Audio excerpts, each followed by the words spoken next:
ngayon kahit ilang beses naman akong pagtawanan, ang mahalaga araw-araw may benta ako dito sa TikTok. TikTok affiliate. Pero alam nyo ba, pag pinapakinggan, minsan sa utak ng tao, nakakatawa, pinagtatawanan ka, yung pagbebenta mo sa TikTok, pag-upload mo ng video dito sa TikTok, pinagtatawanan ka. Marami talaga akong kilala niyan. Alam nyo, pinagtatawanan yung pagbebenta ko dito sa TikTok. Minsan nga, binibiro pa ako na, huy, napanood ko yung video mo, para kang tanga dun.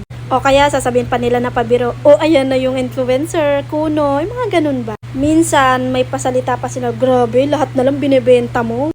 Alam mo ba dati, nasasaktan talaga ako sa tuwing nakakarinig ako ng ganun. Yung tipong mapapaisip ako, tama ba yung ginagawa ko or mali yung ginagawa ko? Pero alam nyo ba, habang tumatagal yung pag-upload ko sa TikTok araw-araw na pagbebenta, na-realize ko na mas nakakatawa pala yung mga taong pinagtatawanan, yung taong ginagawa lang yung lahat para sa pangarap niya. Habang yung pinagtatawanan ka, nanonood lang.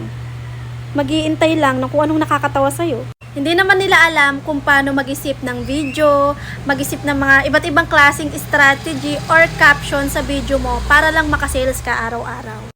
Hindi nila alam na sa bawat video mo na produktong ina-upload mo, may kasamang puso, may kasamang isip, pagod na kasama, ganyan.